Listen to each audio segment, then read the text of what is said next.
my career for decades, long before I was in the state senate, I had always engaged me in issues related to justice, and I spoke of the need for equal justice without regard to race, religion, sexual orientation, independent justice with no regard for partisan or special interest, and most importantly, progressive justice.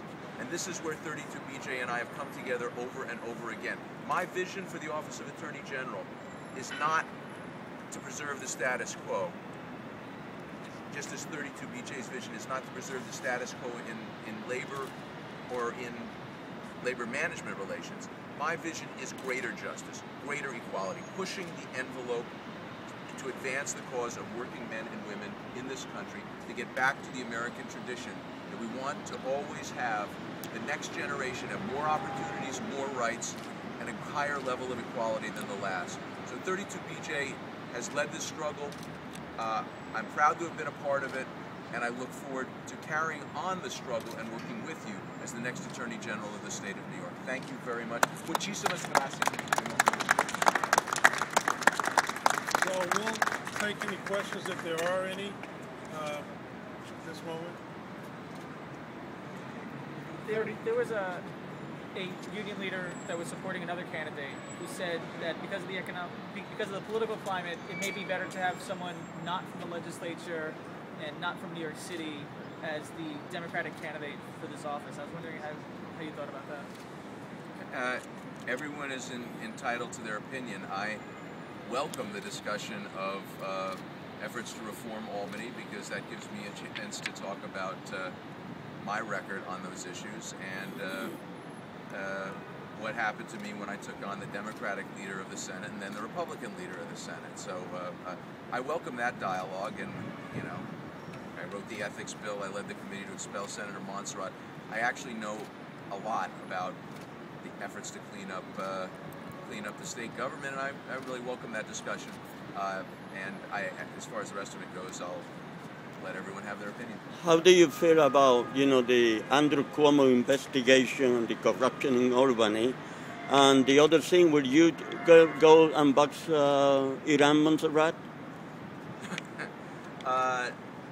On the latter point, I think I made my position on Senator Montserrat's, or former Senator Montserrat's, effort to get me into the boxing ring with him very clear. I watched the video of him battering Carla Geraldo too many times in the course of the investigation to have any interest in seeing him hit anyone ever again, including me. And as far as the investigation goes, because I expect and intend to take over the investigation in January, it would not be appropriate for me to comment on any of the facts or details of the investigation. I did, as a senator, call for Senator Spada to relinquish his leadership positions as he deals with the investigation, but I can't really go any further than that. Just two quick questions. It seems unusual to have an endorsement without the union president. Why isn't he here today? And does the second question, does 32BJ have any history of not endorsing a candidate that 1199 endorsed? First part, acknowledging, and the second part. First part of the question is not really unusual, but we have a process at our organization that is member-driven. Our members interview candidates for the elected offices. This is the first endorsement we made in the 2010 Senate season, and it's through an extensive process to our members.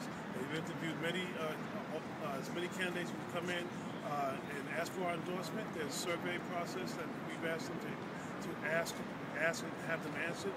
Submit to us, and so through that process, our members make a recommendation to our executive board and on which candidate they feel is best representative of how we see New York State progressing.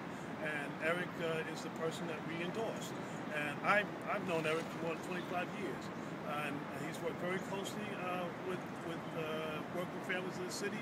He's been a strong advocate for working families in the city, and I think that the decision that our members in this organization made was the right one. And we look forward to working with them forward as Attorney General. Yeah, and on an aspect of your question, the only reason we don't have our President Mike Fishman here standing today with Eric is because Mike Fishman and the rest of the Executive Board of SEIU are in Washington, D.C. electing our new president at the national level, Mary Kay Henry. That's the only reason why he couldn't be here today. And he is fully committed to the candidacy of Eric. He knows that Senator Schneiderman has been there for working people.